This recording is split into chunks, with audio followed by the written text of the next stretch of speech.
தேவனுடைய பரிசுத்த நாமங்களுக்கு துதிகன மகிமை உண்டாவதாக.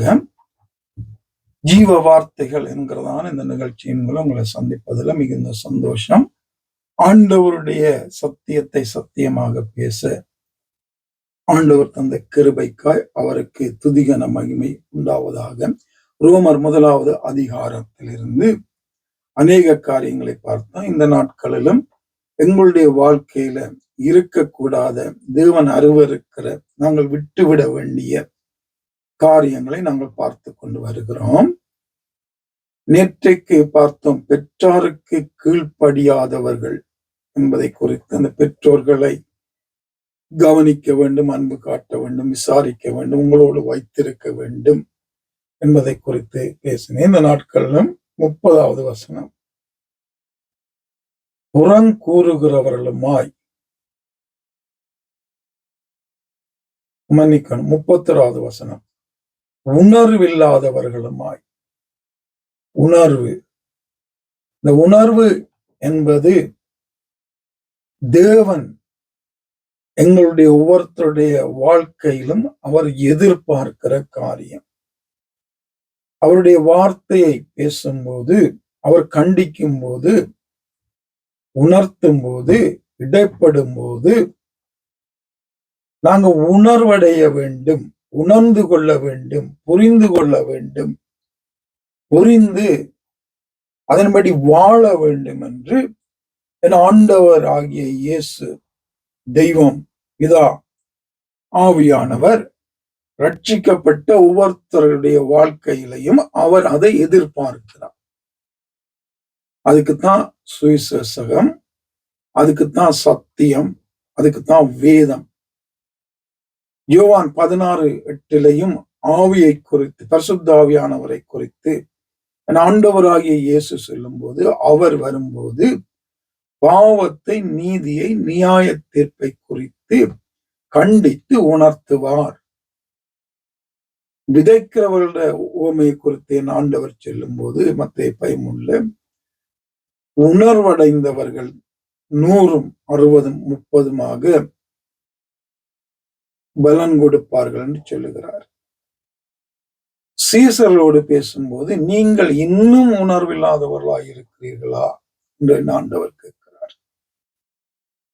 நோவாவின் வெள்ளத்தை குறித்து பேசும்போது, அங்கே அவர்கள் உணர்வில்லாதவர்களாய் இருந்தார்கள் என்பதை குறித்து பார்க்கிறோம்.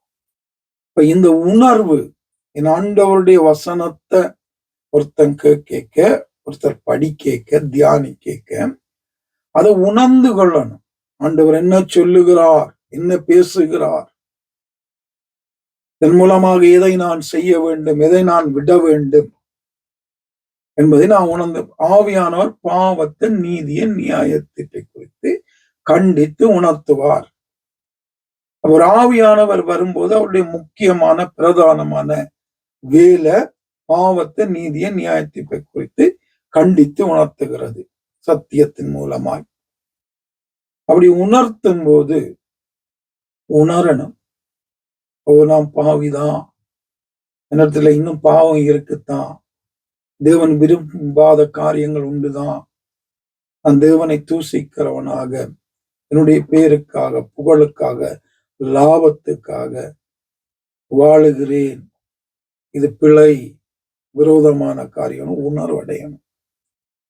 அது போல வசனத்தை நான் புரட்டுகிறேன், உணரணும். நான் இன்னும் பாவத்தில் உணரணும்.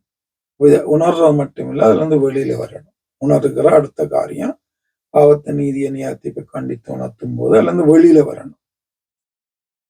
உணர்த்தப்படுகிறவர்கள் தான், உணர்வடைகிறவர்கள் தான் பரிசுத்தத்துக்கு நேராக வாழ முடியும், நித்தியத்துக்கு நேராக தங்களை வாழ முடியும், போய் சேர முடியும்.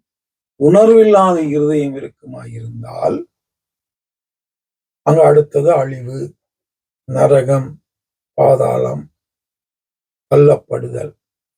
ஆவியானவர் எவ்வளவு உணர்த்தியும் பேசியும் வேதம், இந்த பெரிய வேதத்தை வச்சு இவ்வளவு வார்த்தைகள், காரியங்களை கொண்டு தீர்க்கதரிசிகள், நியாயாதிபதிகள், சங்கீதங்கள், நீதிமொழிகள்,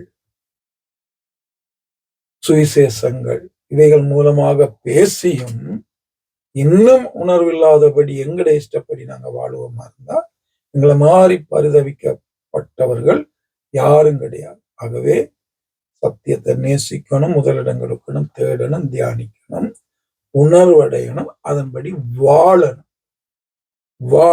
இது ரொம்ப முக்கியம். அப்படியாக நீங்கள் வாழ ஆவியானவர் எங்களை உணர்த்தி நடத்துவாராக. ஆமென்.